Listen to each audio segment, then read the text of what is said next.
Welcome back, fellow armchair generals. This is Gamer 1745 with my playthrough of Hearts of Iron 4 with the World Ablaze mod. Just taking a sort of a first look through it, seeing how it's going. Now we have more civilian factories available. I don't know that my balance is good on all of this stuff, but we will continue to expand our production.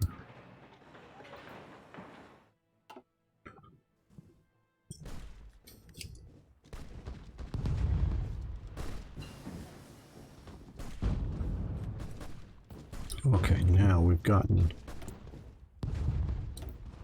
to jump over here. We're going to do, oh, that's still 39 for processing.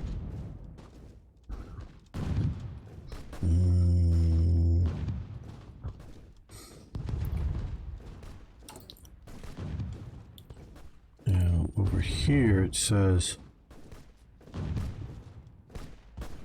inactive because raw resource shortages. Oh, but we don't have enough coal? We can't build that or something. Okay.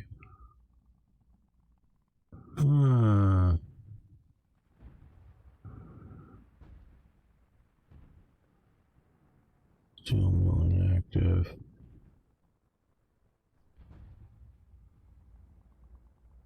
Not quite sure. Okay, so this is also going to do that. So yeah, okay. Yeah, no, I think we're good with this. Let's come back.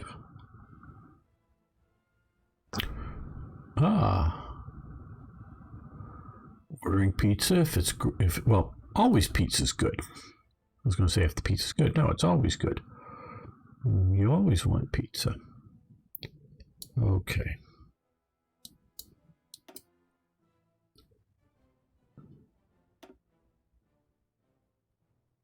Okay, let's improve our support weapons now since we are in combat with them. Oh, oh boy. Nas Lear Reborn? I'm butchering that, I'm sure, but glad to have you here, even if it is hard to pronounce your name. Paratroopers or mountaineers? Well, we already have mountaineers. That's more likely to...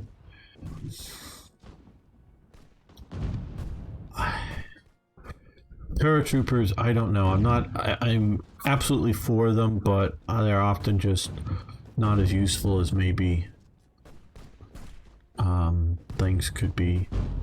Don't we already have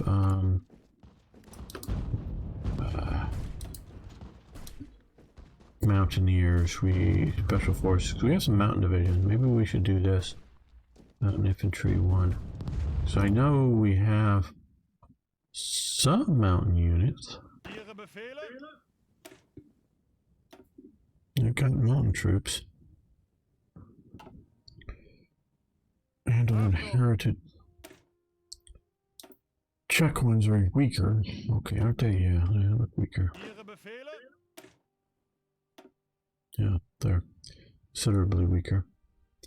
So what we should do here is, this is weaker, so we should convert this to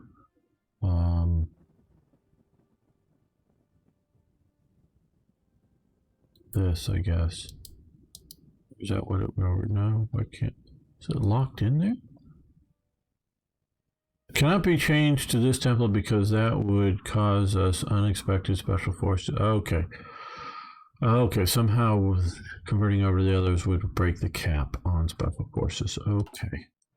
Well, I agree with the idea of some caps for special forces, but I was just wanting to change their templates within that. You can do a historical Germany and just use your as Marines anyways. Yeah, that's sort of how they were used. As well as air landing troops too. A little bit in Norway, but more, let's say, in Crete. Issue weapons contracts, very nice. Okay. Another research slot would be nice, so we're going to go with that.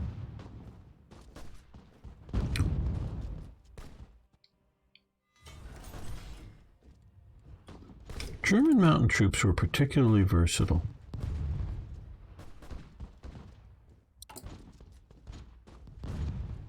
Okay, light tanks, medium tanks. Okay, well, we're down a little bit on tanks, generally speaking, and we're still not caught up on that. But, we're gonna start medium tank production. At least get it started. Hello, Eagles. Ah, yeah, okay. You've switched over to the Twitch, cool. Either way, sports gamer Eagles, 1930.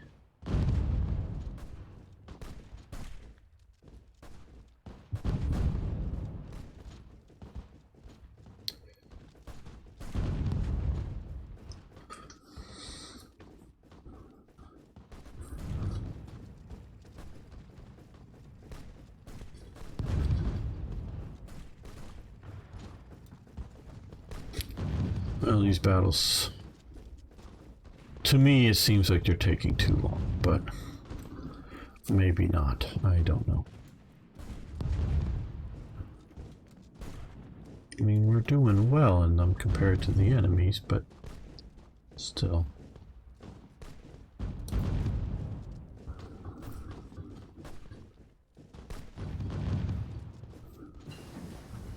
Okay, elastic defense, that's good.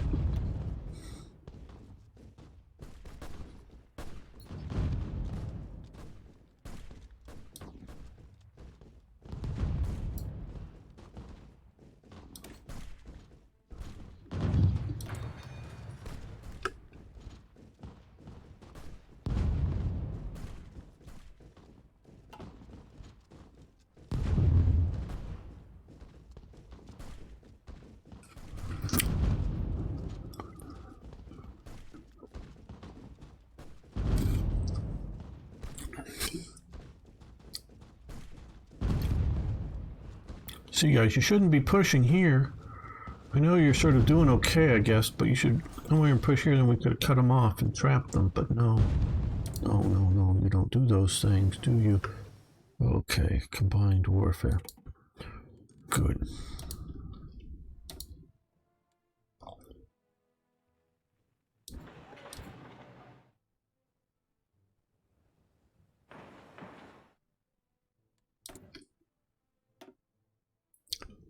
Okay, I guess we want to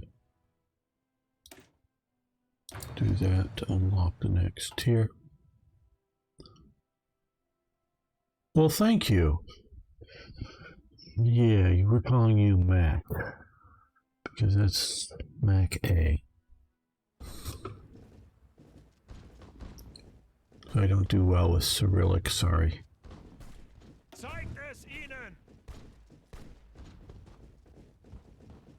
Yeah, I'm planning on invading the USSR at some point. Not real soon, of course, but at some point, yeah.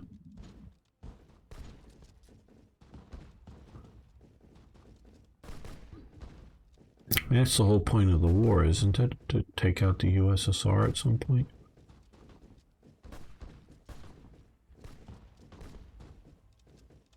Okay, you know, I'm going to pre-draw the next move into there. Once we win here, to circle around.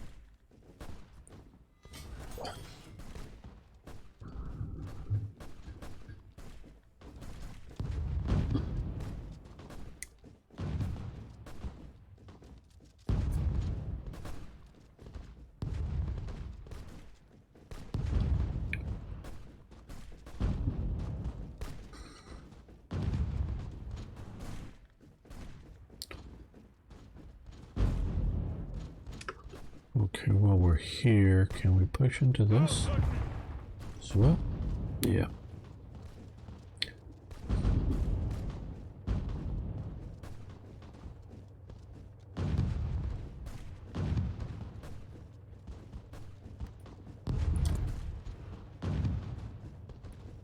I mean, we have to take on the whole world all at once, or, you know, hey, what happens to our Nazi card?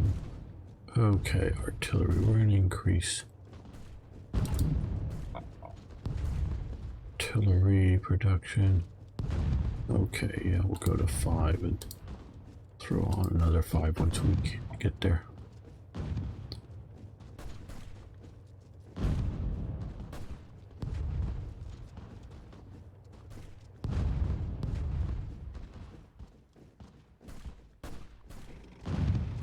Come on, Spain. You didn't follow up fast enough.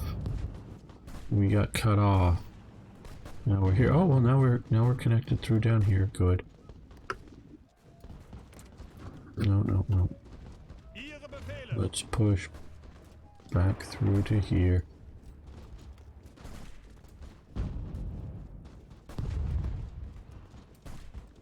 At least that was the point of this exercise, was to cut off troops from supply from Madrid.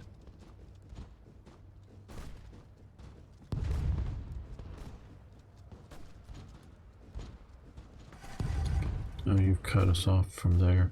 Oh, bloody.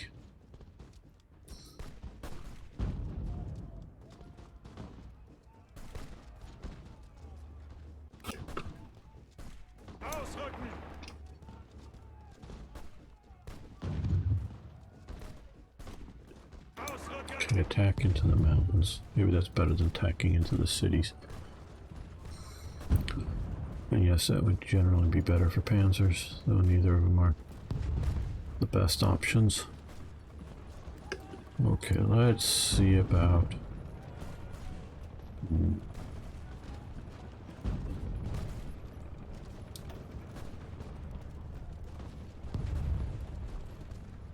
Well, since we have armor in the field, let's get Rommel in here to get his bonuses. Now...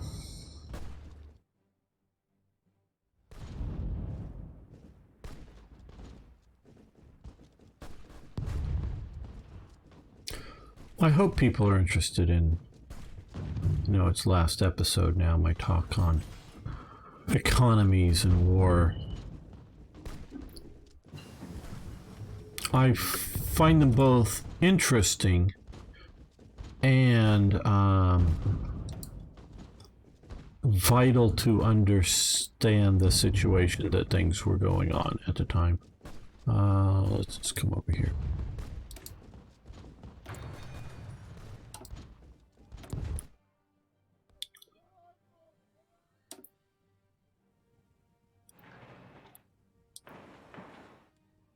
You need to understand the context. Ghost Division intensifies, yes. Well, they've so far been doing fairly well.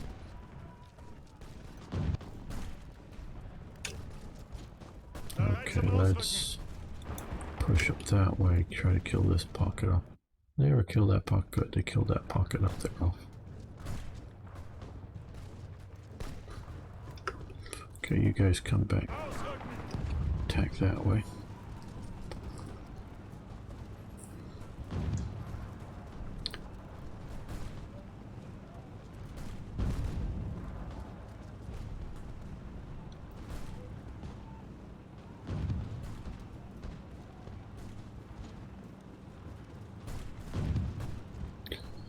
What do you think about the economies of this mod? I tried it a day or two ago and decided to watch you first.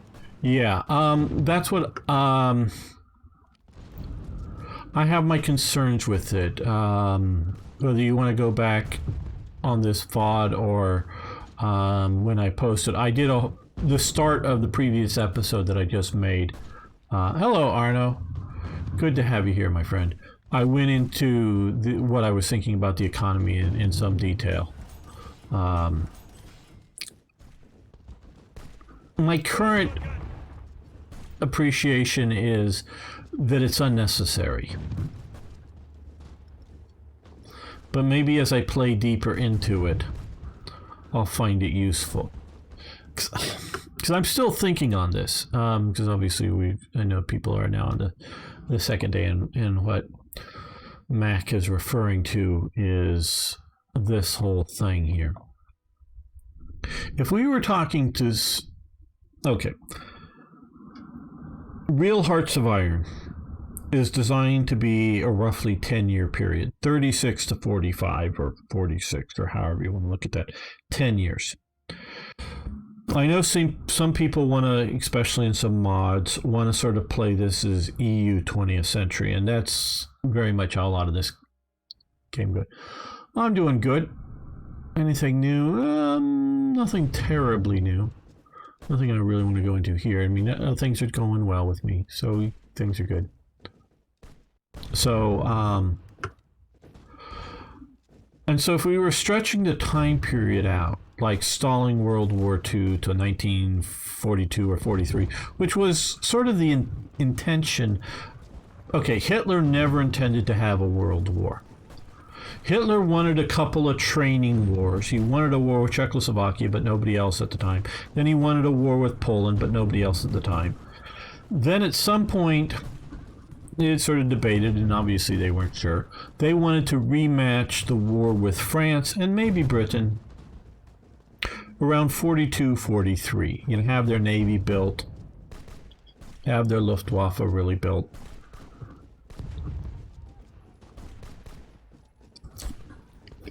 And take them on. And the reason I say they don't want a world war, because they really didn't want to go to war with the U.S. They really didn't want to go to, at the same time at least, or if ever. So I don't know that Hitler really had any great need or desire to, Monday research, very good. So it gets us another research pass. Yeah, let's do Mountain Infantry 1, do that. Any real great desires to, battle the U.S., take major territory away from it, or anything like that. That really wasn't on Hitler's radar. And, of course, he wants to go into the Soviet Union, but he doesn't really want to have a war with the Soviet Union at the same time he's fighting Britain and France. That's sort of why he does the whole Ribbentrop Act. Okay, we're in Jan 38.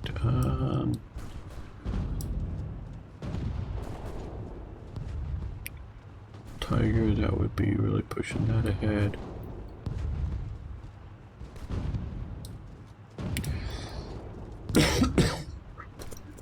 So Hitler doesn't want a world war, but he wants a few small wars and then a major war with, probably as he sees it, France and Britain, and then after that's done, a major war with the Soviet Union.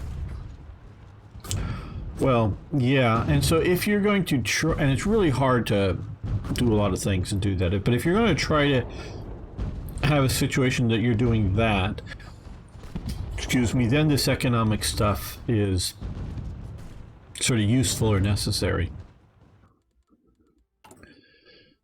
But as it stands now, I don't know that it is. I'm not saying it's terrible, and I've yet to play deep enough into it to know. Okay, how are we doing on resources production? Okay, particularly steel. Okay, plenty of steel. Okay, rubber, lots of coal. We got iron, which we're converting to steel. Yeah, looking good. Okay.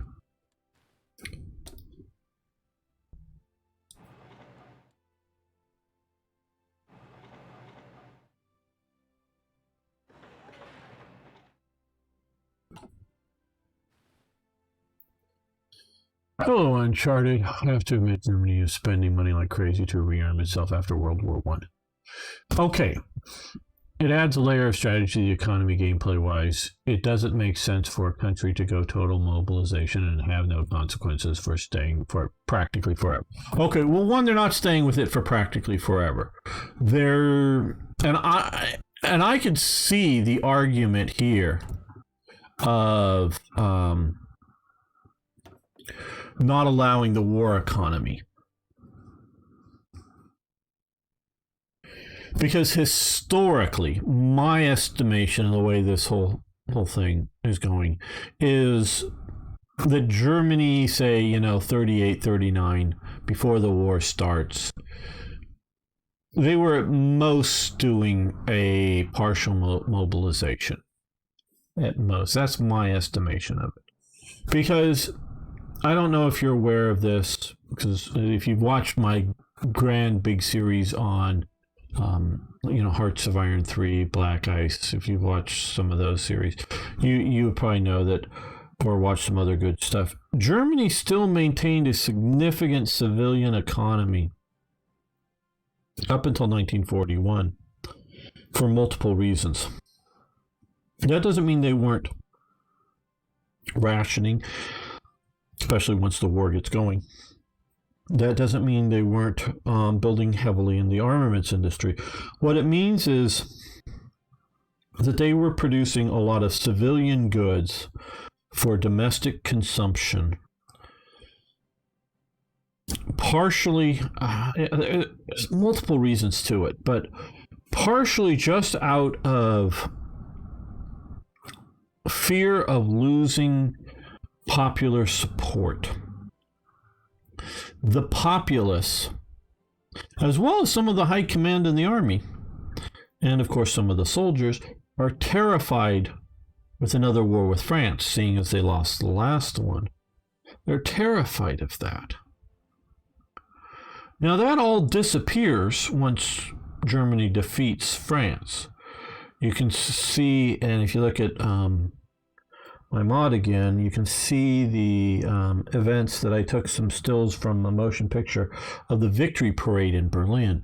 My God, that was one hell of a parade.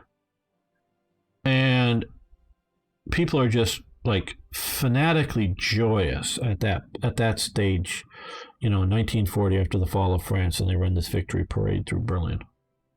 They're just ecstatic with joy. Now, of course, they think the war is basically over at that point. Oh, yeah, there's maybe Italians, and we're talking in 1940. There's Italians fighting the British out in the desert.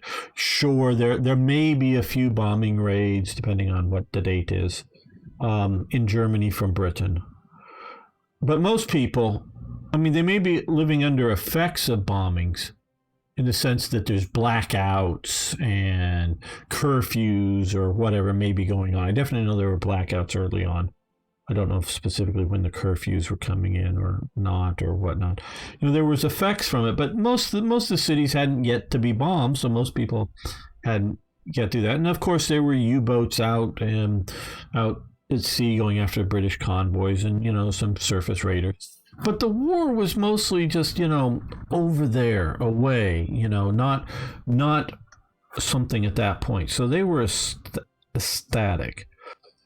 And then since the main war was over, why would you shut down? They actually slow down partially. Well, I keep wanting to adjust my words here. I think primarily they wanted to slow down things like tank production because they figured, hey, yeah, these tanks that we went into France just aren't quite good enough anymore after we countered some of the heavier French tanks. And we need to make, next version tanks. So why keep making the old not so good tanks? Now, of course, they couldn't quite go to various planners and organizations and say, hey, we're about ready to go invade Russia in 6 months. Because they wanted to keep that a secret, if nothing else. So they actually slow down things like Panzer production.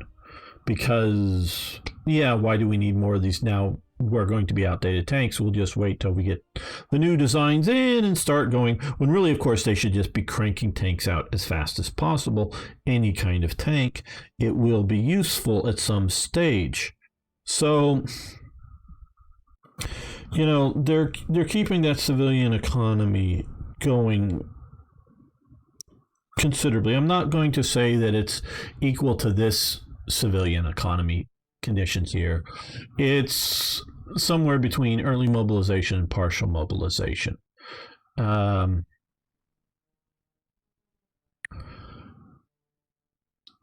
They're starting to move to a war economy. There's still, like I say, a major civilian component going on, but they're starting to move to more of a war economy. where I would, in between here and here, I would have the, say, positive effects. I would have an intermediate stage here, have like the positive effects here, military factory construction speed and dockyard construction speed amped up, but with the consumer needs factories from this. And then it's only, shall we say, once things don't go well in Russia, do they really start going over to a war economy? And it really isn't until late 42, 43 that they're really in the sort of total war, total mobilization economy in Germany, because it takes time to switch over. So I would personally adjust what conditions allow these more than I would do this. That's what I would do. Again, I'm not saying this is wrong. I'm just going, I don't know. And there's supposedly a bunch of, benefits when you take over Czechoslovakia, which undo some of that. Okay, this is World Ablaze. Arno, just catching the chat. A lot of stuff. It's sort of, right now I'm thinking it's maybe better than Black Ice. We're going to see.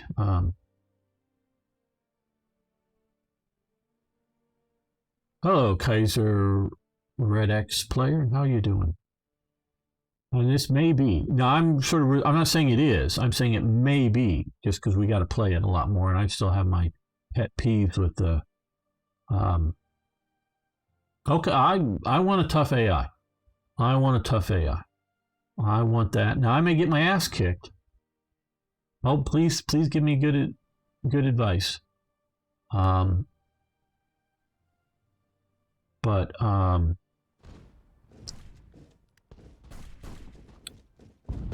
I really object to what they did with the invasion of the Soviet Union conditions for Black Ice. They just overdid the effects.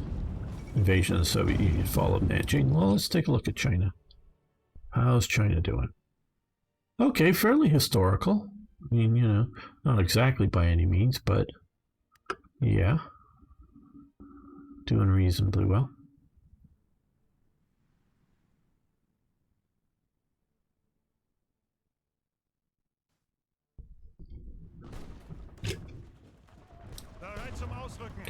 Okay, well, let's see if we can take out Madrid. We'll come up to these mountains up here and then push down into the city. Panzer divisions aren't the best for assaulting a city. But hey, we'll see what we can do.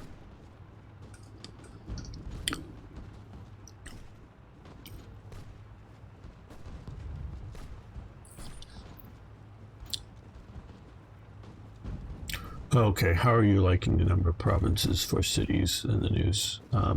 Straits. Well, really haven't gotten anything into the Straits yet. Yeah,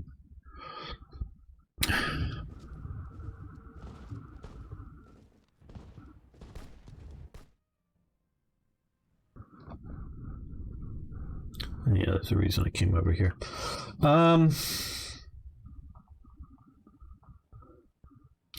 Cities are, how do I put this? Absorb a lot of manpower to fight in them, most assuredly. And yes, I'm looking at Stalingrad, as you can probably tell, for a good reason.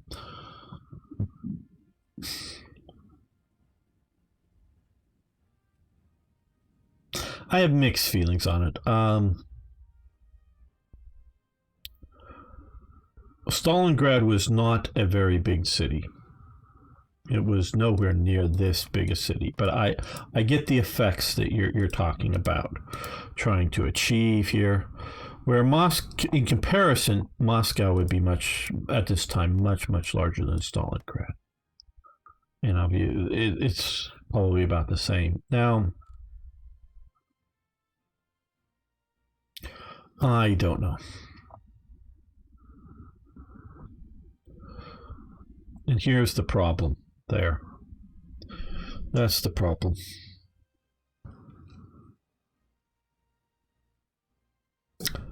France had it as an open city.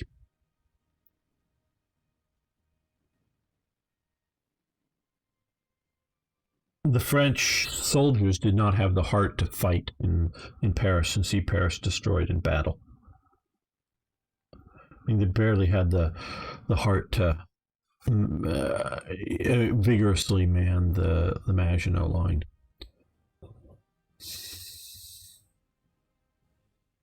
And this is the problem here. And this is sort of the grand problem with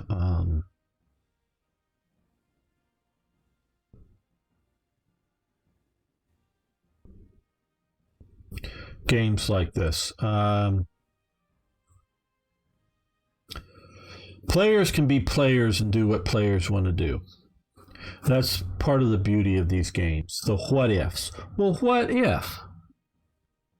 You know, what if Germany builds a big high seas fleet, and instead of me building all of these civilian factories, we built naval dockyards. You know, what if? Okay. Now, some of the what ifs are silly. You know, it would be silly to build massive amounts of naval dockyards and not have enough tanks and aircraft. I mean, that would obviously be silly. But you could do it. And for somebody like Britain, it might make sense because go, hey, yeah, we're building a big navy and we're just gonna, you know, keep out Germany. Yeah, you know, that's sort of kind of what Britain did, anyways. But yeah.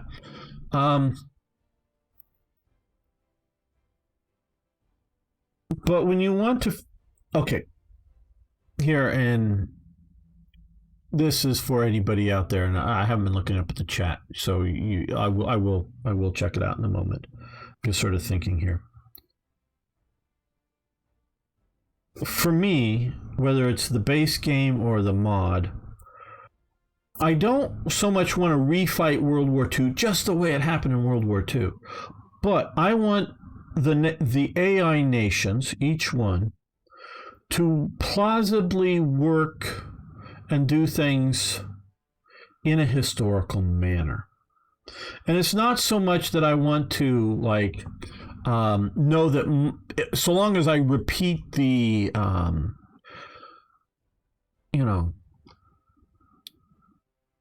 Fallback plan of, invading up here, drawing the French and the British up into the Low Countries, and then cutting them off through the Ardennes and trapping them, that they're always going to fall for the trap. That is not what I mean by having nations play their historical patterns.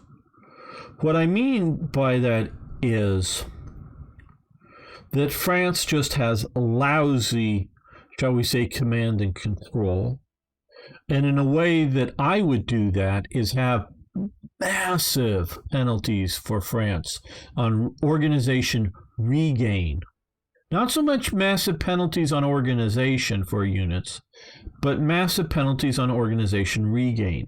Now, part of the problem with doing that with the current AI is the AI loves to SR, to strategically redeploy their units around. So they're constantly moving units around, and then they have terrible organization, and it takes a long time to build up. Now, that is historically correct in that when France did try to move tank units by railways, they were massively disorganized on the other side, once they were done with the movement. In some cases, dropping the tanks off in one place and the fuel off in another, and the tanks running out of fuel trying to get to where the fuel trucks were for their division.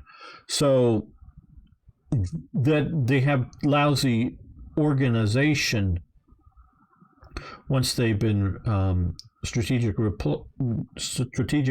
redeployed is historically correct, and they have a long time, relatively speaking, getting reorganized. But the AI will just decide, oh, I'm going from this province to this province here with this one intermediate here. We're going to SR them instead of walk them. And so that they show up here and then they're massively disorganized and then get hit.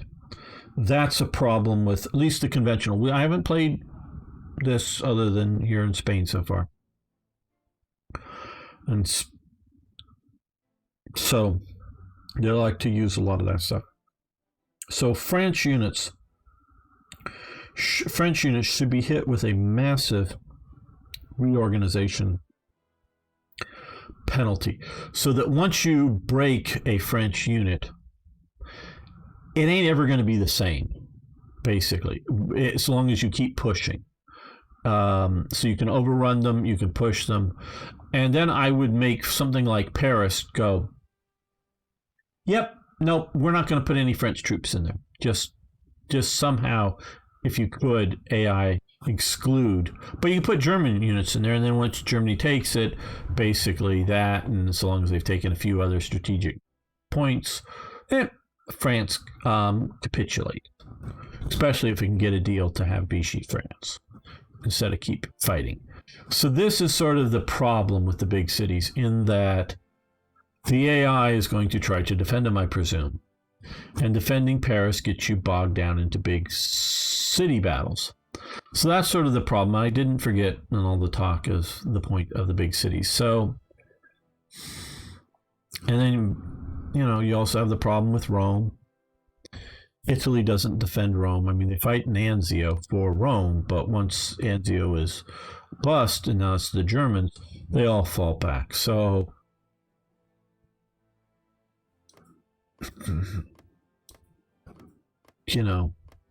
that's sort of the problem, is looking at this. Okay, I want to go back up to chat here, sorry. Okay, demilitarize. I don't know if making it a demilitarized zone during the war would work. Well, see, and part of the problem is I don't want it demilitarized in the sense that I want Germany to be able to take it. I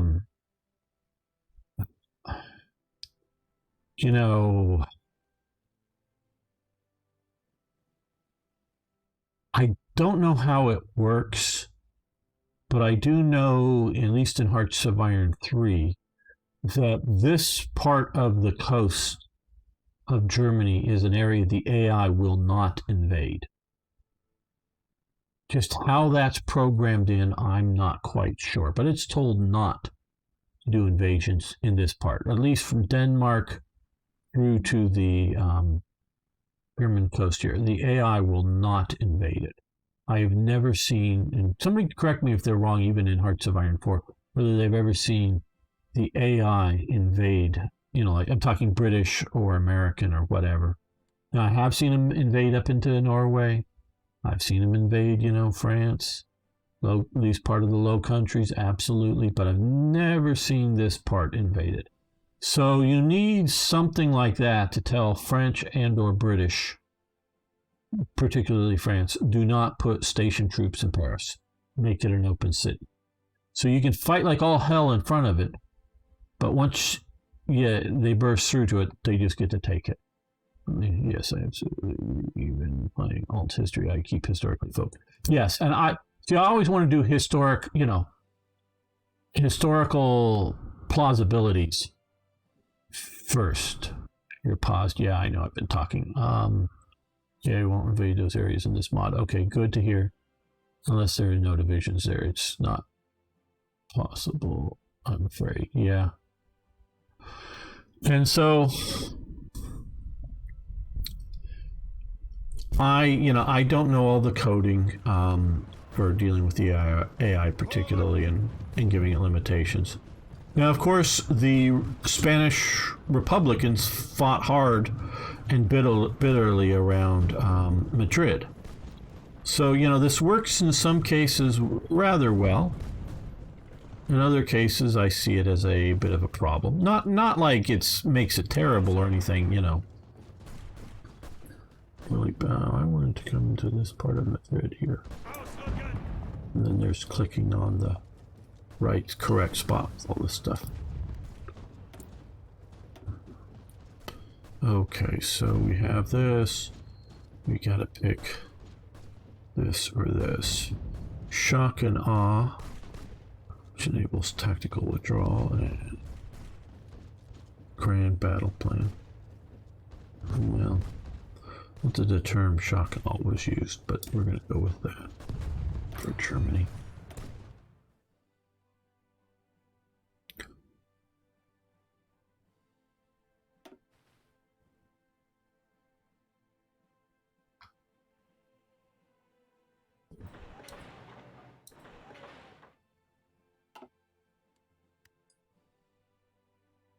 You got air cover over Madrid. I did not, well, I did not send any volunteer aircraft into Spain, but it looked like for at least a little while we had some air cover, and they have a penalty, and yeah, so somebody's flying aircraft over Madrid.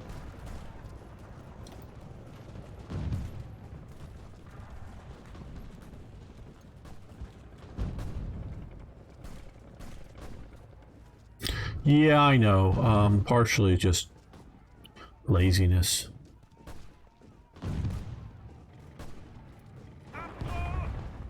Come on, attack. Drive.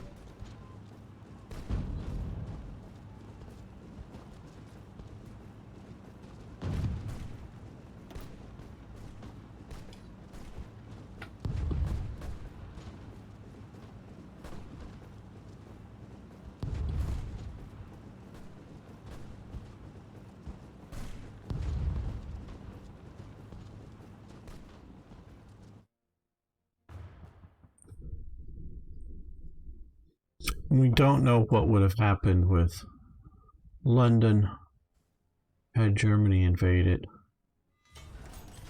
I am sure the British would have fought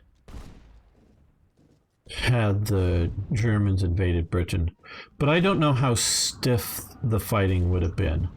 And partially it's on when it would have been. Had it, had Dunkirk happened and 60 days later there was massive parachute landings in Britain and some beach landings that had made it past the Royal Navy, the British may be in just too much shock to handle it. 1941, instead of going into Russia, you're invading Britain. I could definitely see Britain yeah,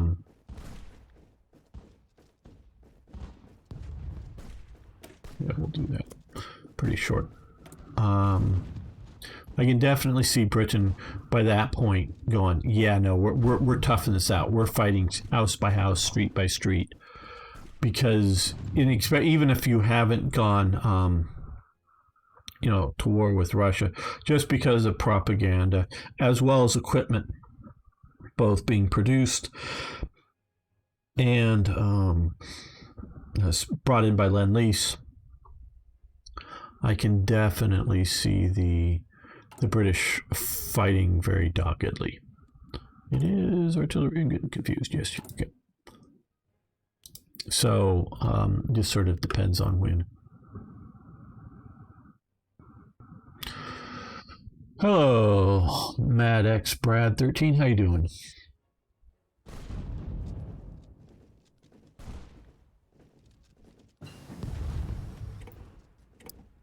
Okay.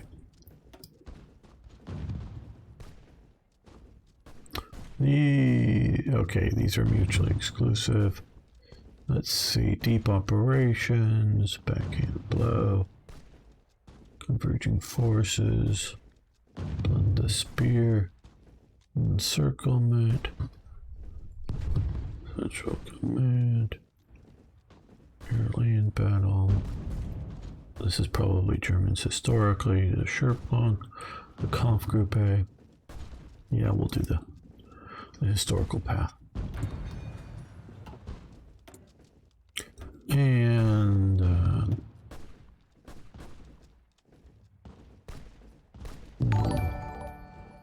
hey, thanks for following. Do appreciate it. Fancy ever? Guess that's how you pronounce your name.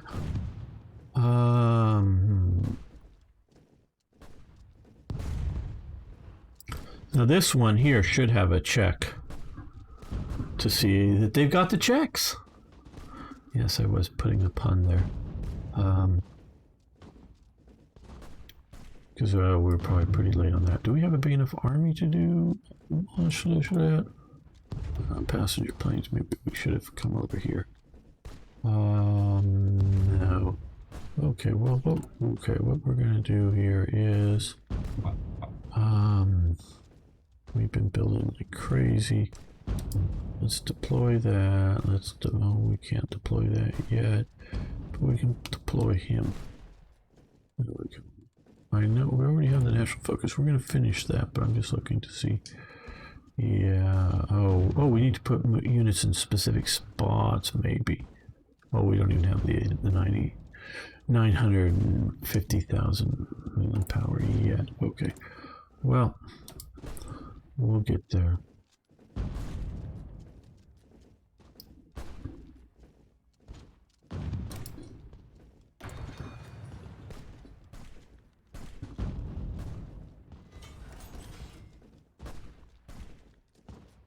I'm doing well, thanks for asking.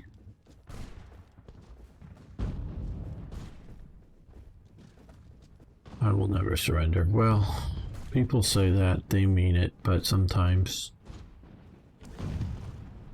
when reality hits,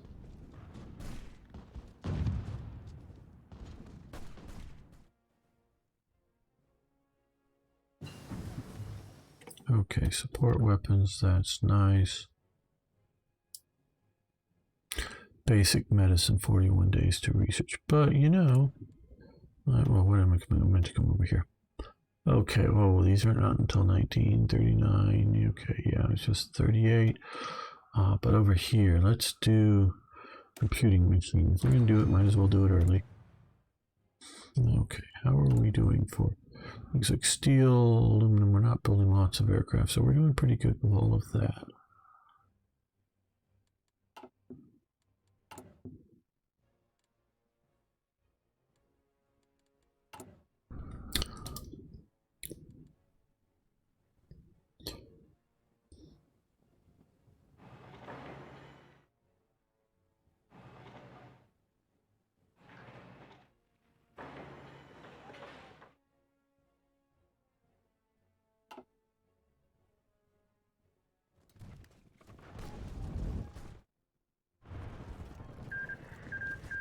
Well, there we go.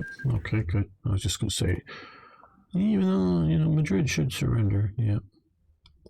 And they did, and our forces are coming home. Very nice.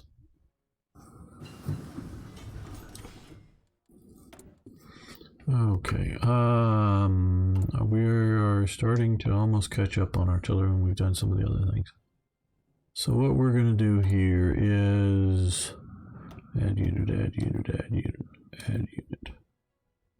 Okay, that will of course make our artillery needing to be a little more. Okay, let's do the 110, and yes, more artillery. Hey, Tippett!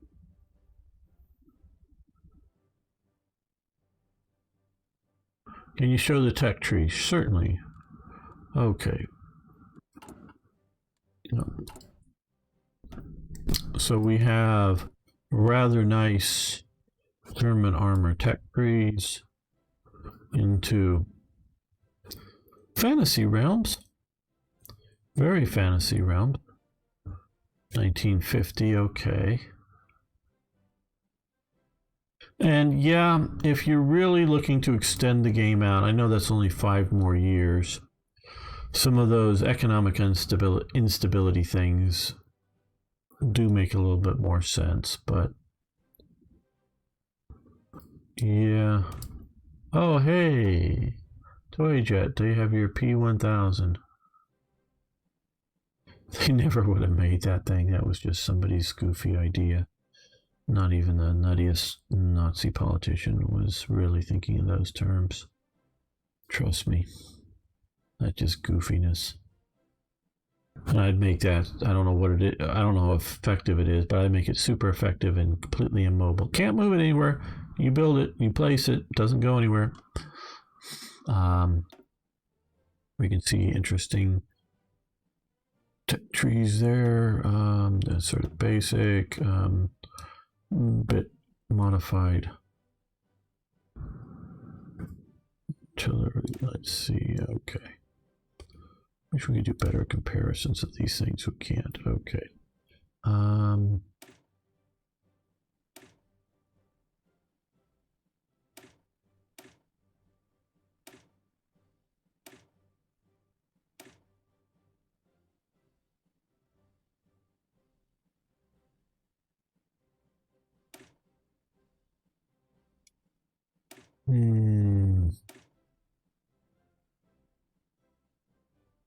Okay, well, looking here, all this stuff, defense 20. Now, I specifically went in, and since I did this publicly for Hearts of Iron 4, I went in and looked at these artillery pieces for Germany here. And I know, Hearts of Iron, this artillery piece to this artillery piece needs to be better. And then this one has to be better than the previous one. Well, this is just going from memory. It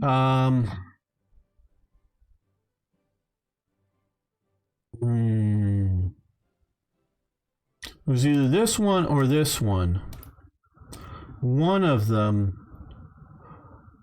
allowed for a heavier charge. And I'm looking here, breakthrough and soft attack. So this is probably pretty good.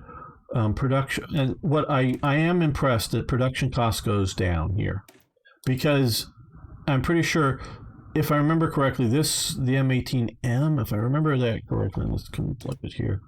Yeah, soft attack 20. Yeah, you had a more powerful charge in the same basic gun. But then when you came to here, the main thing they were doing with this, and maybe I did notice the breakthrough increase. Really, all they did was it was a production simplification. And then the next one was even more of a production simplification. And not really any better of a gun for performance. I don't know exactly what you're thinking here, but yeah, pretty good. But the production cost goes up. No, that's not right. Now, and I see this as a 46 technology. The gun that was probably going to replace the next standard 105 was a gun that had wheels on it, most surely, but the wheels would when in firing position, would be pulled off the ground, and the gun was on a I don't know if you want to call it a four-limber or four-legged platform, sort of like a Russian D-30, and it was designed by the Brno arsenal in Czechoslovakia that was really sort of advanced, just different sort of graphic model here than this thing. Don't know if that's what the designation was. I don't think it was that, but maybe it was. I don't know. But I don't know, that production cost may have gone up. But no, this is pretty good, because a lot of times they just want to simply make these more powerful when they really weren't. They were simplifications. These ones, so shift click compare for okay. You don't lose efficiency when upgrading. I wonder if the USSR has adequate tech tree. Yeah, I haven't looked at the USSR tech tree. Hey, Drunken Barbarian. Still in development, I'm pretty sure. The Czech one was in, shall we say, prototype stage at the end of the war. If you could imagine, instead of the two trails coming off the end here that would separate out, imagine something that would go flat to the ground and there'd be four of them pointing out in the four compass directions, and the wheels would come up off the ground to allow that to happen. And it was a really revolutionary design for its time. But mostly, and I looked at all the major German productions, there was one increase in range, not in the amount of explosive charge coming out of the 105. And I was specifically looking at the 105 guns. Because, yeah, and I sort of liked it. You've split out, that they split out the heavy from the standard. Because they often, like 105, add 150s, 170s. This, though, in a way, of course, this is incorrect because they were rocking this stuff. I think this as well pre-war. It's just big, heavy guns pre-war, and whether you want to build them or not. Where the Nerberwaffers did get bigger as the war went along. Though these things actually sort of came late, the idea of firing them from the cradles.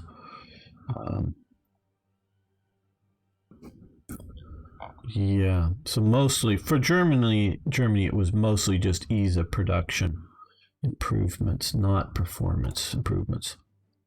Oh well, there's more tech trees to look at for Arno here. Quickly, we'll see aircraft, a lot of aircraft model types, and they're sort of the German types and naval, lots of stuff, carriers and whatnot. And we can see a different sort of industrial tech tree and different sort of technological tech tree. Any thoughts about Black Eyes? They recently uploaded, and I think it's pretty good. The supply seems more reliable, plus they have changed the way research is done, so I like it. Very good to hear, Drunken Barbarian. I was glad to find this mod, and I'm very happy to play it, and I want to play it at least into something of an invasion of the Soviet Union. My biggest concern, my two really upsetting pet peeves from the last Black Ice playthrough was reducing trade distances that I couldn't buy oil from Romania. That I know how to change in a heartbeat. And then as you're alluding to, the effects of invading the Soviet Union get super terribly bad just right here. I'm not talking super terribly bad, at the gates of Moscow. It was getting way bad right on the edge of it. I just couldn't. Just not going to play that. And if they've modified it, I'm happy. So it doesn't have to be just the way I wanted to, but it was just super bad. Stream sucks. Well, Tippett, just so you know, you can also jump over to YouTube to see if the stream is better for you there. Because I'm on both right now. So if it's a platform issue or whether it's your local connection, I'm not sure, but you can always check that. Yeah, well, try YouTube, Tippett. Try YouTube. Yeah, but I radically reduced them down in some of the testing.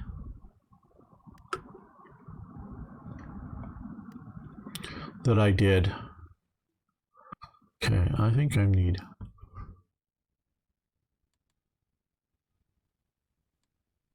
Angetreten.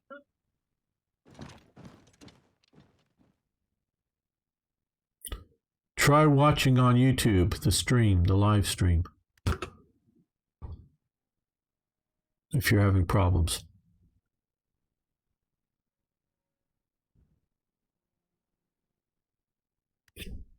Tippett. Try. Watching the live stream on YouTube. Maybe you got enough of that with the skipping.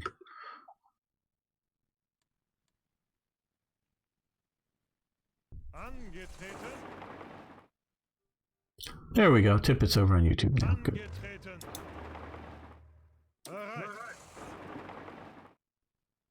See if that helps.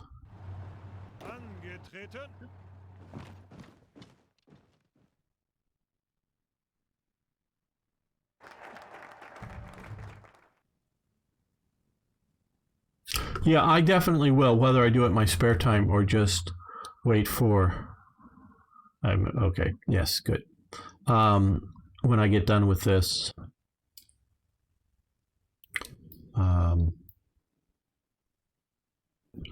playthrough, I will definitely give Black Ice another look, because I like a lot of Black Ice. It's just a couple of things were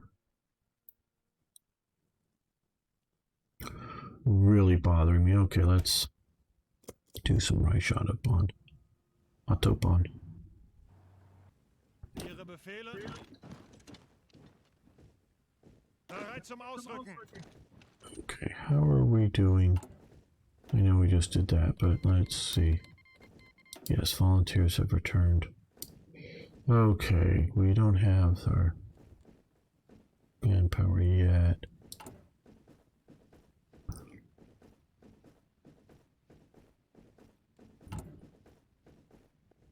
We spammed in a bunch more units. We're needing more production. Zuhören. Achtung. Now, I did notice, that's sort of why I'm moving here. I haven't looked in close detail just which province. This that piece. Okay, well now we've moved enough divisions around Czechoslovakia to threaten them. Yeah, I'm sure I can say this. I do know that that was the original intention of the Hearts of Iron 4 dev team, to require you to move divisions in and around Czechoslovakia, but I don't think the AI would do it. They were, so be careful with that condition. If you intend this I don't know, and maybe your playtesting's it's fine, but I've understood that to be something hard for the AI to make sure that it has the divisions in the right spots. That was some feedback that I got from them. So I don't know what you may have done to change some of that, if that is. A lot of things made unnecessarily complicated.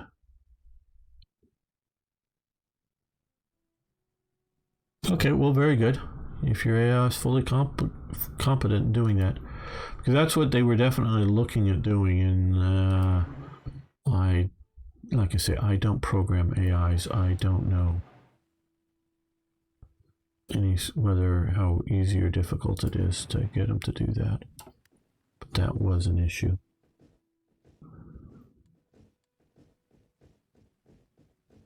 So they abandoned it after a while.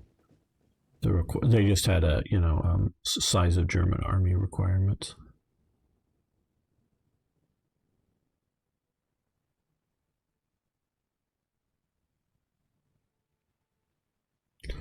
I've played as most of the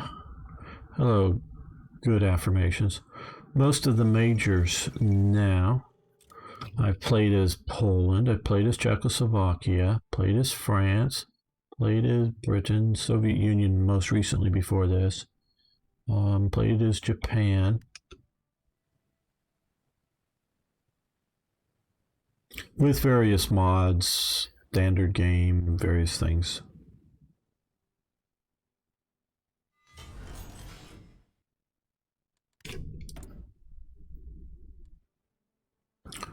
Okay. What do we need? Oh, artillery. I could have guessed.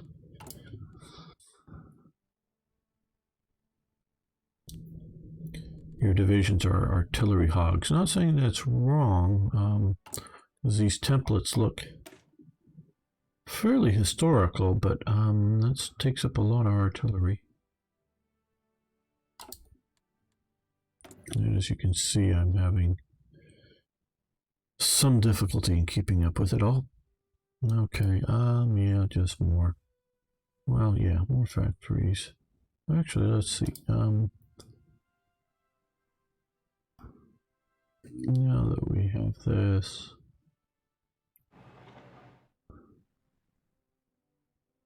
let's also sort of look out over Italy as well.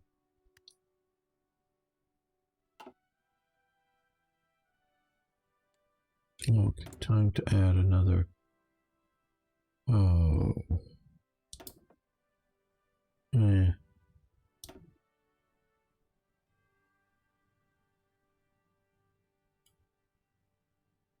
Yes, submarine production cost down.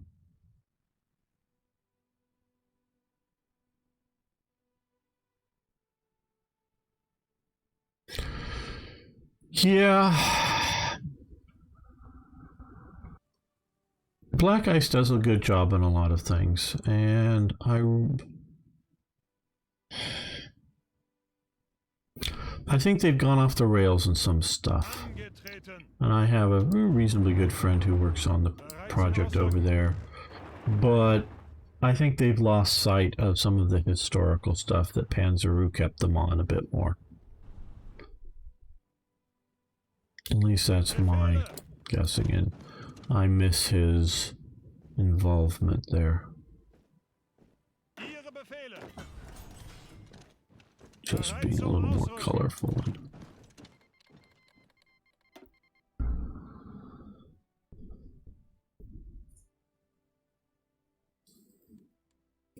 So I will likely be playing that next. Okay, right shot upon. How close are we getting to do? Oh, let's see. Oh, we don't have enough divisions anywhere ever again. Okay. Probably it's over here. I don't know. What's this? Neither shall use it. Okay, move one of these panzer divisions. Too many out of here. Okay, let's unassign you. And move you here.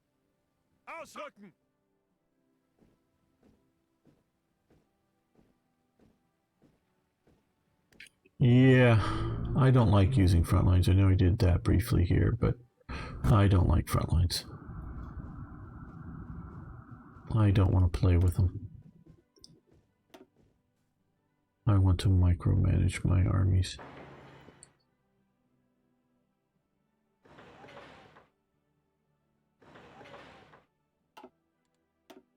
Because that's, to me, a lot of the fun of playing these types of games.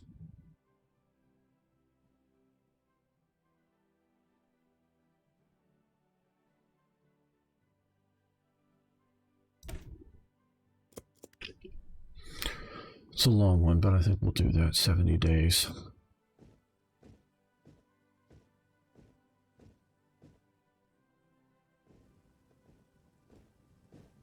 Alright.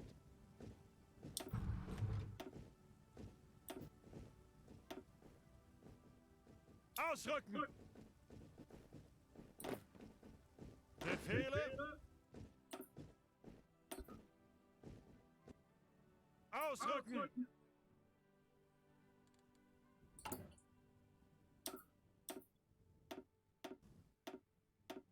Maybe that'll give me enough divisions.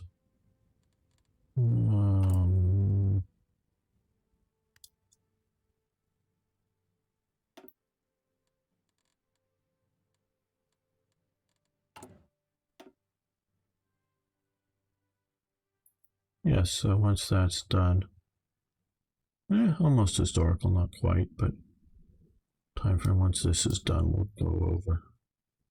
I know we still have a lot left to do on that one. Yes, we're just starting, but we'll.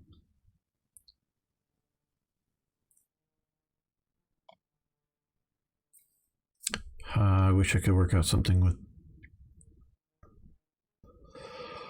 with Paradox and get my mod released.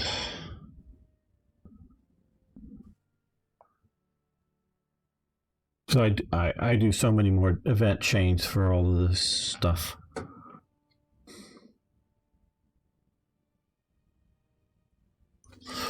I don't know if you remember, but I told you a while back I had a lot to do with Black Ice Discord with providing info on British forces in World War II last year, but got kicked by Jack for suggesting things like one military factor probably wouldn't be able to provide. I miss Panzer. I don't know if I remember all of that. I know you had. I remembered a little of that. I didn't know that you got kicked. Maybe you told me, but I don't remember it. Yeah, no, Panzeru. Okay, some of the stuff over on Black Ice just seems there. I mean, I'm not against it, but just seems complication for complication's sake. And I'm so far because so far I've not been seeing huge numbers of spamming of division so far, but we'll see how this goes.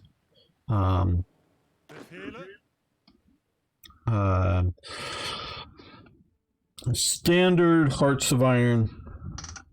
Most nations have much larger armies than they did historically. That's just a fact. Black Ice puts a lot of various things into production. I don't know how necessary it is. And so detail for detail's sake,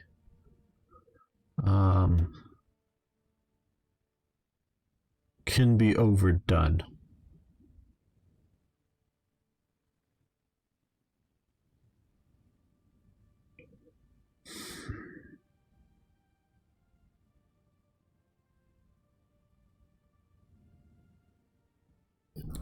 So I always have to wonder about things like this. You know.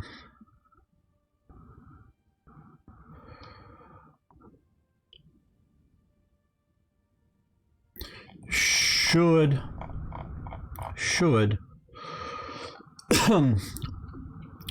MP38s or 40s be in this line? Or should it be a supplemental weapon?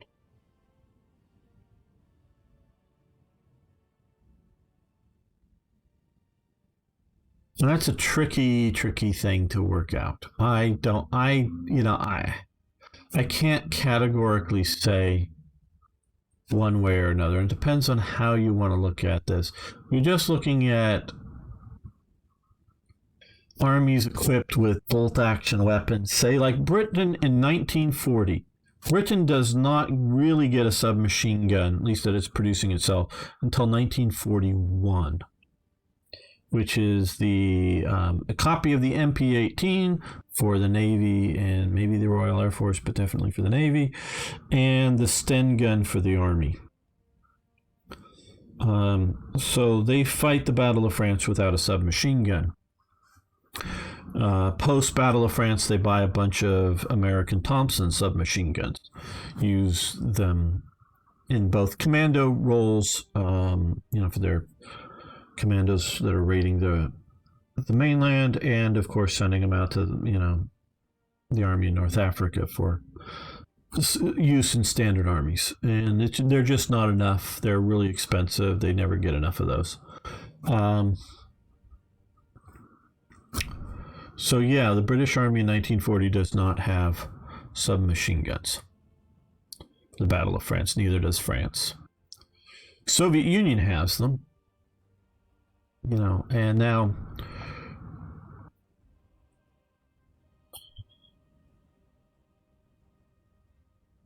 should 1940 and is this just a cosmetic thing? Maybe, and maybe that's all it should be. I don't know. 1942. Get this. Yeah. To me, this is a Wunderwaffe. And I haven't looked at all the effects versus whatnot, but the Sturmgewehr is a Wunderwaffe. So where the Car 43 would have been very appropriate as a semi-automatic, similar to like the US M1 Garand and all that kind of stuff. See, we were working on unique infantry like tanks, etc. Okay, yeah. No, he said he got. Yeah, Uncharted is the head dev.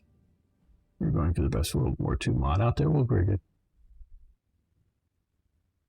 No, I'm not releasing a mod. I have released, or at least not at this time or anytime soon, I have to. I'm only willing to do it if I can do a deal with Paradox. If you sort of get that meaning, I do have a mod for Hearts of Iron 3 Black Ice called Third Reich Events.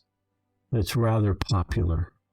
If you play Hearts of Iron 3, I would always suggest playing the Black Ice, and then if you're playing Germany particularly, play Third Reich Events. I have extensive plans for mods for event mods for Hearts of Iron 4, but I'm not going to make them for free. There's a lot of stuff there.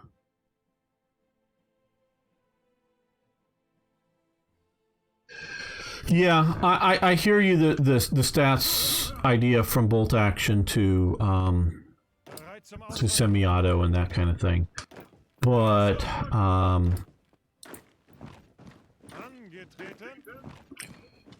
it's. I really think the Sturmgewehr is a Wunderwaffe. It's an infantry level Wunderwaffe that people post-war don't see it as such, but at the time it was a wondrous thing.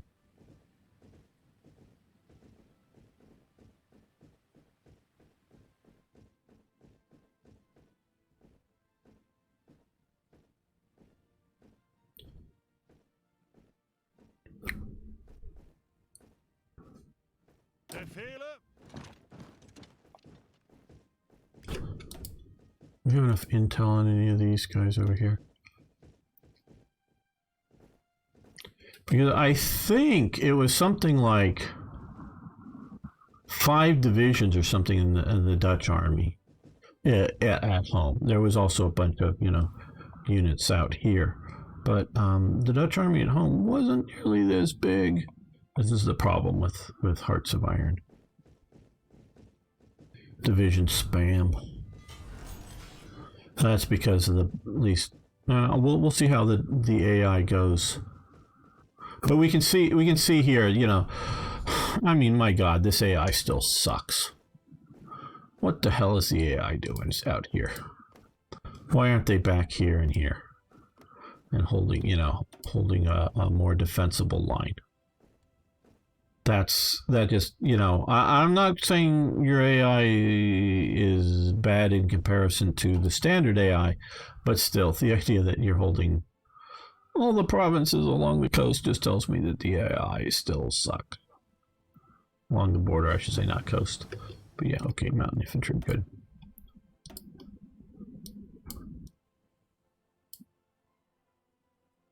And the AI programmers for Hawaii 4 just can't do it. Can't do a good.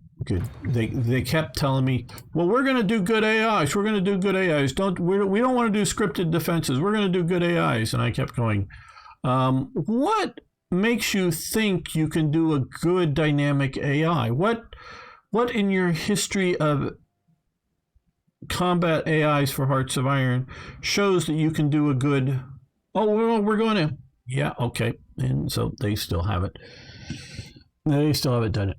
One division is the problem. Well, yeah, exactly. It's the idea is the tedious micromanagement of troops is heavily really necessary. I love doing this. I do not want to draw the battle lines and then draw the arrows for advance. I want to do the micromanagement soul. That is the way I find enjoyment in playing it. So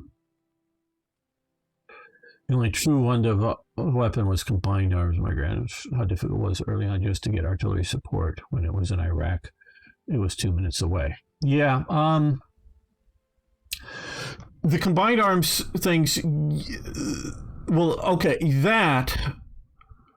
And particularly we can see in the invasion of France, on paper, France can produce more tanks than Germany can.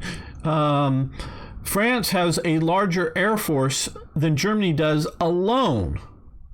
And it's a fairly modern air force. I mean, some of the models are a bit more out of date than some of the German ones. But, France got really upset at one point when Britain bombed some factories or something in Germany because they were all afraid of the Luftwaffe, that it was going to get stirred up and riled up. This was before the invasion of France, obviously, with, Britain bombing some places because of the huge Luftwaffe. Well, France didn't know that it alone had a larger air force than Germany did. Germany was a lot of bluff, but it was that combined arms, that concentration of the Air Force literally one day around Sedan here for crossing the Meuse of, an air campaign on the far side of the river to get the Germans across. That combined arms definitely made Germany the sort of unbeatable force that it was in France in 1940. You're absolutely right about that, drunken barbarian. That is not a question. Now, of course, Britain learns, America learns, and even the Soviet Union learns by the end of the war. Now, the Americans outdo the Germans by the end of the war. They totally outdo the Germans in that combined arms capability and responsive times, because they have, down to squad level at times, not everywhere all the time, but down to squad level radios. Germany has nowhere near it. Germany has a lot of vehicle radios for sure, but once the infantry is away from the vehicles, generally speaking, they don't have radios down at the platoon level, where the Americans often have them at the platoon level. Germany's mostly dealing with radios at the company and higher level. So the communication element and whatnot. But we're also talking about Wunderwaffe, things like the jets. Jets are Wunderwaffe. Whether it's, V1 or V2, or the late war German submarines that were becoming really sort of cruise submarines, getting rid of deck guns and, holes, without a flat deck on them and all that stuff, because they only made a few of those right at the end of the war, but those were really good submarines, I understand. And things like infrared lights mounted on tanks, on rifles, and then having infrared scopes on tanks and rifles that would allow for night combat. Those were Wunderwaffe, I don't know, we want to call them toys, because they're not all weapons in the sense that, the infrared lights on the Sturmgewehr for running around the night. Now, they only made a few of those, and it wasn't meant for every soldier to have one even readily, but it was meant to have a few, out there targeting at night. So, yeah. What about fallback line? I don't do those unless fallback lines and drawing lines, unless, 8 divisions totaling 100 plus a lot of loose brigades and battalions totaling. Okay. Thank you, Arno. Now, I think a lot of that, of the home army. Okay, yeah. And so we see, 1, 2, 3, 4, 5, 6, 7 divisions there. So we're not too bad on the numbers right now if there's just these divisions. You talk about Mad Brad. We'll call him Mad Brad. Is talking about, paying attention to their own scouts reports. Well, to the point, let's just presume they did pay attention to the scouts report. But when they reported that, the scout sees a tank here, they get in a motorcycle thing, motorcycle. Let's presume motorcycle, drive it back to the command post here with a report the tanks are here. Now, the French armies are because the French are so afraid of bad orders, either being sent over the radio or over the telephone, that they're only allowed to react to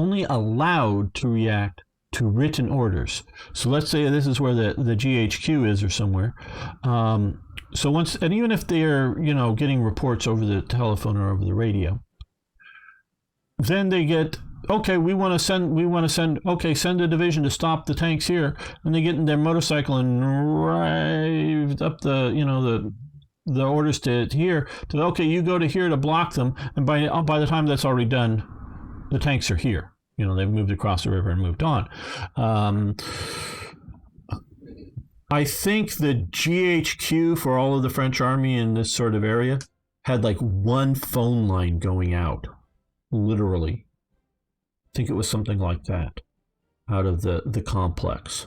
That is a lot of the problem with France. And that's why I would make the French army not so much have some organization penalties, but have a massive reorganization penalty set up in their fight, and have that go away post, taking North Africa, that they become equipped by the Americans and whatnot, if you're having a free French army. But have a massive reorganization penalty.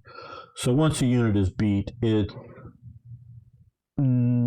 probably never going to get, as long as you're advancing, attacking, pushing, it's never going to get reorganized back up. Now, if you for some reason stall your campaign out because you're afraid you're pushing too deep into it or whatever, the division may take enough time and get reorganized, fine. But if you're constantly pushing, once you push, a French division should never get back. Even the professional divisions, that there were some rather good ones, which should probably get, if you could separate them out as some sort of elite status, get them organization bonuses. Once they're beat, they're beat. They're not coming back. So usually the take moving. Hope. Listen, this if they bombed it or contested it, would have been over for Germany. Yeah. In general, dislike orders, front lines. Yeah, but I go back to the old, tabletop games. And so, France is supremely set up in 1940 to fight the Battle of 1919 that never happened. That's what they're supremely set up for. And they do that would execute that most excellent. I really think they would have. But unfortunately, they were fighting the Battle of 1940, not 1914. Okay, well, man, these artillery, I keep dumping another 5 into artillery, another 5 into artillery. Okay, we now need more tungsten. Okay. So trade tungsten. Portugal. Okay.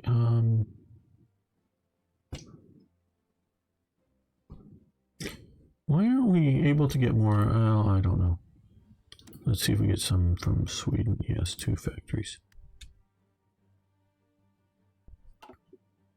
Oh, just so you know, Sweden doesn't have tungsten in any appreciable amounts, but they get tungsten in the game because of the special steel up here that either naturally has tungsten or it all got mined out, and they're really not quite sure from all my readings, quite sure what the natural element of the steel that made it so hard from what was up here. So the decision was made in Hearts of Iron 4 to give them tungsten to simulate the special steel that the special iron ore that they were pulling out and creating high quality steels that you would normally only get with mixing tungsten or wolfram, whichever the term you want to use, though wolfram was more commonly used, I think, in Sweden. Mixing it with iron to create, an alloy. So yeah, no, they don't have that this big, but it represents their special steel that they made up there. That's what that does, and that was, So that's what was setting up there. No, I've not seen 1917 yet. I do want to see it sometime. I didn't want to see it in the we got to get the relations up. You ever play non-historic for fun? Well, I only want to play non-historic when it's done well. And although it's not been very popular with my viewers, I have enjoyed playing Kaiserreich. So if you're going to do a alt history thing, I want it to be fully immersive alt history, something like Kaiserreich. So we will improve relations, yes. So we are being hit. I think I did the autarky decision way too soon. I think that hurt me a lot in some of the relations here. Continued autarky.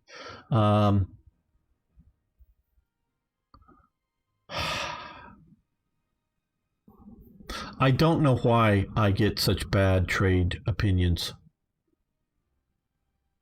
Are these trade opinions or just general? Because trade opinion is still in the game, you know that, right? Unless they've removed it and they didn't tell me. As opposed to just general opinion. They weren't supposed to remove it if they did, but they said they weren't.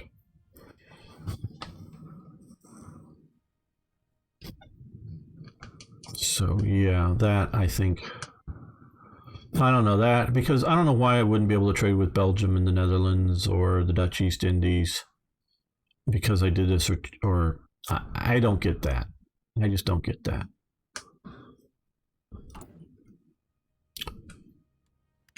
And it was sort of necessary to get to IG Farben and such.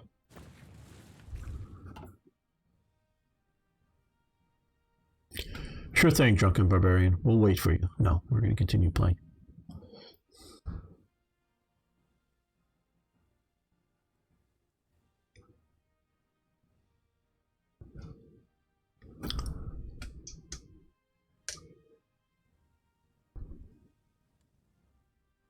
I will be putting these armies into, or these units into better armies and whatnot, but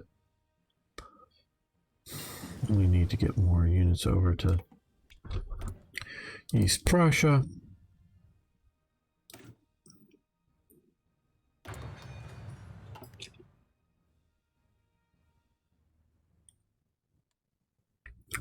I do at some point need to better organize things up. Okay. Now, as soon as full liquefaction is done, we're going to demand the Sudetenland.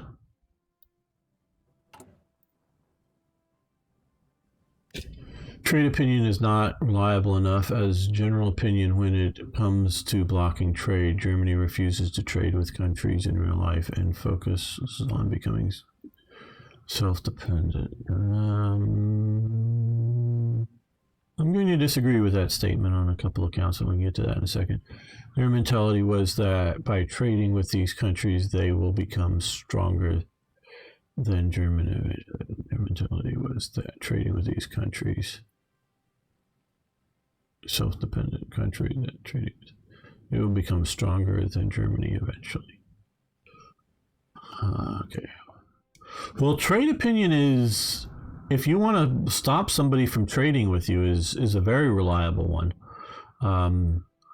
I know I worked, I set up the situation where all of the League of Nations stopped trading with Italy during its war with Ethiopia. So I gave everybody whatever the, massive trade opinion.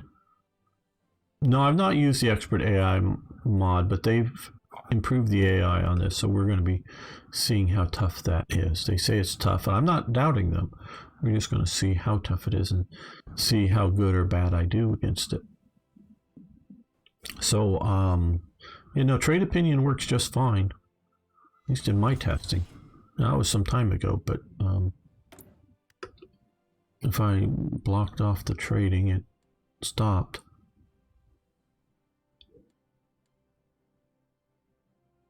Now, I don't know why you don't have just synthetic rubber plants, but as opposed to this with both rubber and that, but I don't know.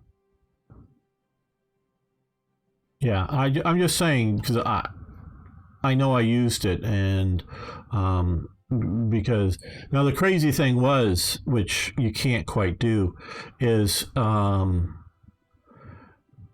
the League of Nations embargo against Italy over Ethiopia included only League of Nation. So it didn't include like the US, which wasn't in the League of Nations, even though they called for its formation. They never actually joined.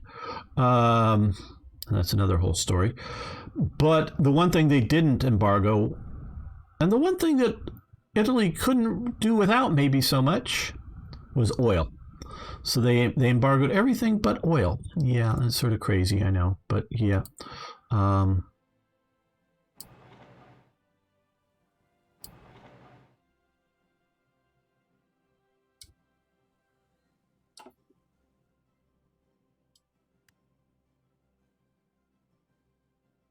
Now, of course, if you really want to get my undying love for a mod, is get rid of states entirely. I'm waiting for someone to do that. No states in the game. Just provinces. No states, just provinces. What?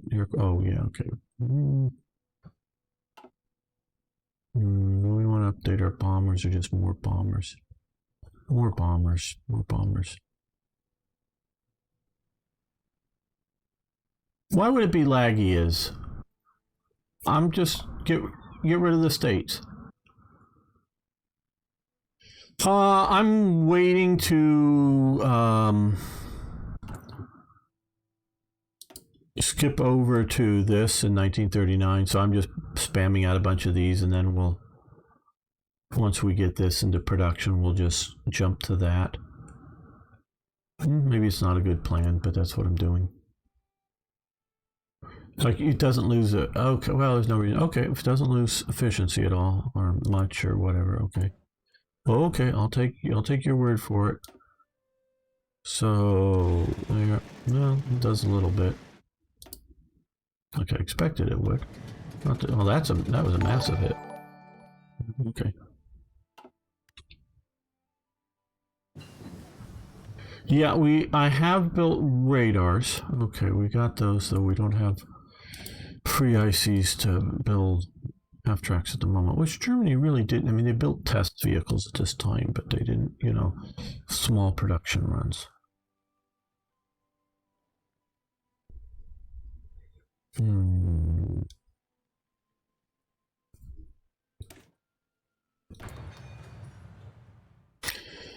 Hello, DJF 0909. Is my mic a bit low? Well, sorry to hear that. Maybe turn your audio up. I'm just pushing this. Let me get a little closer to my mouth here. Going for Panzer. Yeah, we've already got a few Panzer 3s in production. Just 2 factories, I think it is. Yeah, just 2 factories right now. Because we had been using up a fair number of Panzer 1s or 2s or whatever in Spain, light tanks. We don't have much of a cushion there even yet.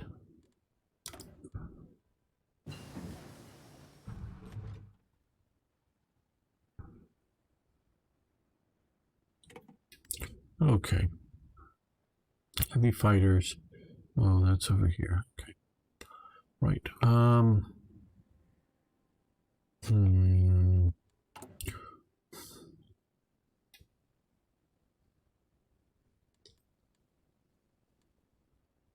Okay.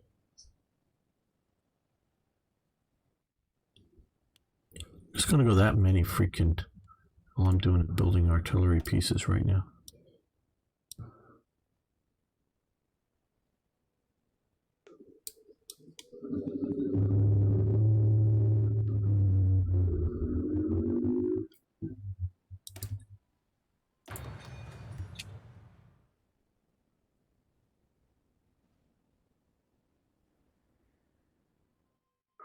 Well, I hate the state mechanic. The state mechanic just sucks.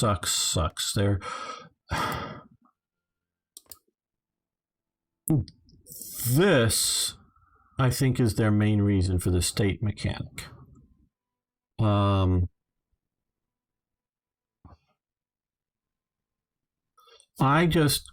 think it sucks. And what I would just do is I would just have only a few of the provinces in what previously had been states be able to have factories or whatever. So you wouldn't necessarily get any more factory slots, but just move everything, all the state mechanic elements to the province, because you can have states of a single province, like Gibraltar. You could, if you wanted to, you could, have a massive amount of factory, if you set it up right. Just be like Gibraltar for everything. That's what because the problem is you get down to here.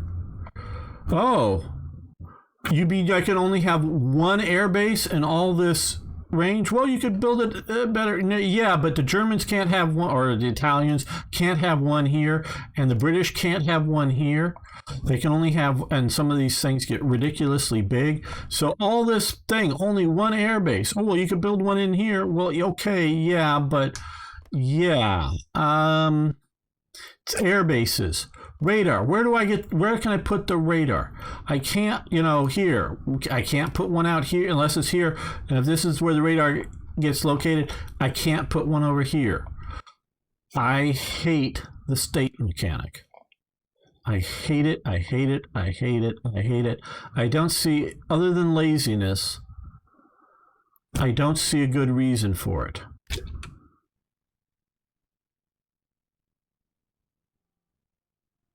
Oh, I'm sort of prepared for the idea. I want a big cushion of artillery.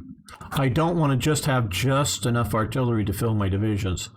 I want more. That's why I'm just going I just want a bunch of artillery. We're building up, scout cars. Where's infantry? We're okay-ish on infantry weapons, maybe for 39. I don't know, 40,000 extra. Some of this stuff doesn't look too bad.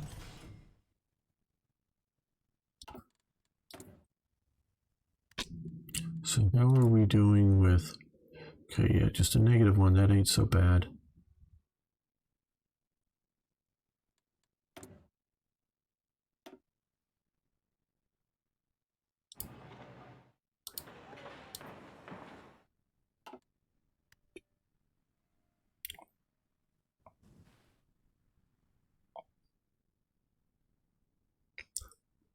German-Swedish relations. They're an interesting thing, because I'm still thinking on, you were saying get the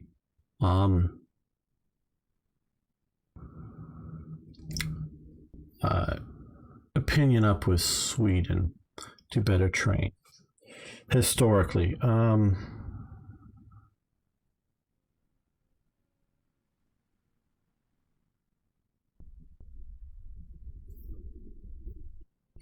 Just a second. Let me. I'm just all tabbing out. I'm over here just.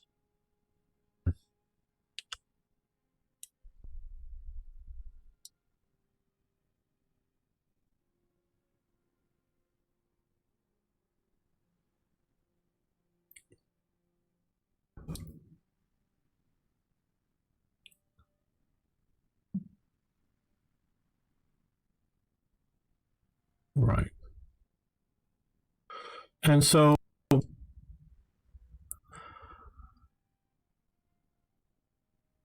this is why trade opinion is an important thing. Sweden, okay. Sweden's relationship with Germany during this era is a complicated thing. They give a Nobel Prize to a German. He gets thrown in a concentration camp because of it. Sweden is really pissed over that, but Sweden keeps trading with Germany. Sweden has a fairly large vocal, or multiple actually, I haven't looked too deeply into it, Nazi parties. But throughout this whole period, they keep trading with them. So,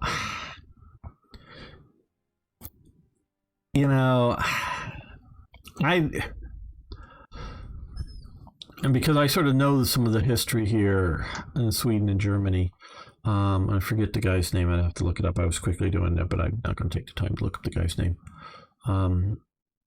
He's remembered in my mods. So, yeah, I think Germany should get first dibs on all the tungsten that Sweden produces. Technical casts tend to be enough, in my opinion. Okay. Yeah, I'm going to go for some naval bombers, Renault. The blonde, curly-haired kid in my Facebook pics, he just been selected for Flannel Scarlet Switch Youth Academy for rugby. Don't know why I wanted to tell you, but I did. Well, very cool, Drunken Barbarian. Very cool. Very, very cool.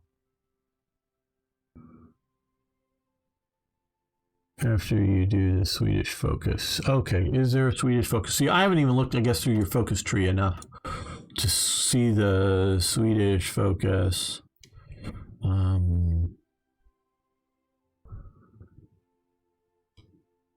Guessing it's maybe over here. Secure Swedish iron. Okay. Ribbentrop. Okay, that's cool. That's cool. That's cool. Yeah, I'm just playing this. I'm not an as you guys can tell, I'm not an expert on all of this here, the way your mod works yet.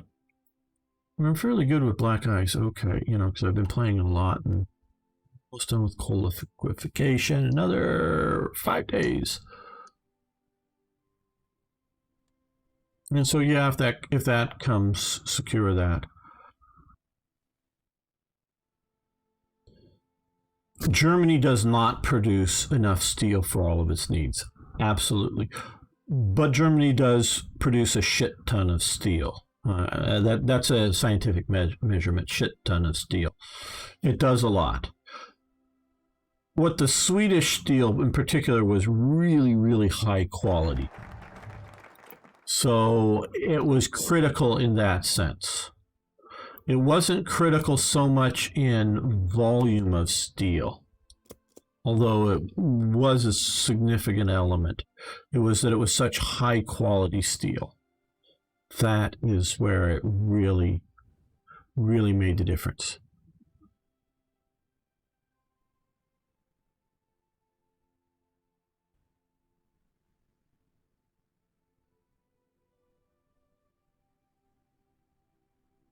And of course, I couldn't pronounce the name of the youth academies because it's some strange Welsh spelling of the word, of course. You Welsh are allowed to spell your words oddly. It's allowed, but it's still odd.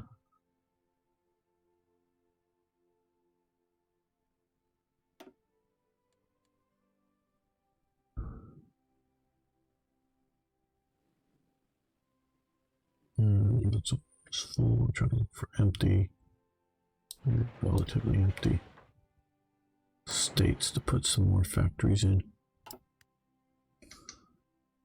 Nothing more odd than French. Well, hello, Islud Tingle. Oh,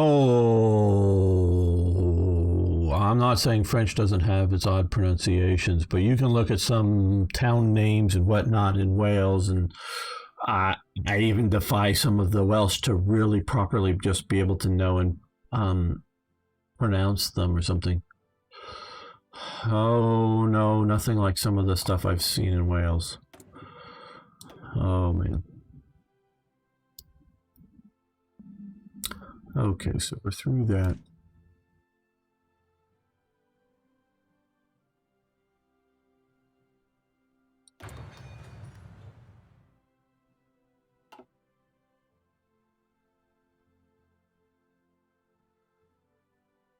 Okay, we're going to end the episode, not the live stream, so everybody live gets to hang out, but those watching later on YouTube, I want to thank you for watching. Thanks for liking the videos. If you haven't already, please subscribe, and I'd love to hear your thoughts on all the stuff we've been covering and talking about. World War II is such an interesting topic, and trying to interpret it into a game is a big task.